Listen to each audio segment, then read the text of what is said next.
क्या यह पवन सिंह गाना एक नया रिकॉर्ड बना पाएगा? तो जी हाँ दोस्तों, इसी के बारे में आज कुछ बात करेंगे इस वीडियो में, तो आप लोग वीडियो को देखते रहिए। अगर चैनल पर नए होंगे तो चैनल को सब्सक्राइब कर लीजिएगा। तो चलिए बात करते हैं गाने के बारे में। आप सभी को पता ही होगा कि पवन सिंह का एक नया गाना आने वाला है, जिस गाने का नाम है भगवान करस।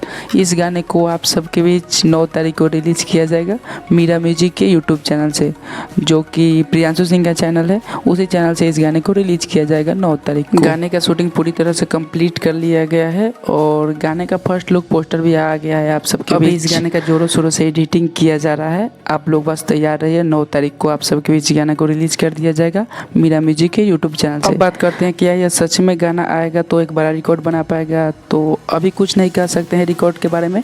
गाना को पहले आने दीजिए, सुना जाएगा, उसके बाद रिकॉर्ड के बारे में बात किया जाएगा कि गाना कितना रिकॉर्ड बना पाता है। तो बस अभी के लिए इतना ही। अगर आप लोगों को वीडियो अच्छी लगी होगी तो वीडियो को लाइक कर दीजिएगा, चैनल पर नए होंगे तो चैनल को सब्सक्राइब कर दीजिएगा। तब तक मिलते हैं फिर किसी नेक्स्ट वीडियो के साथ। Bye bye.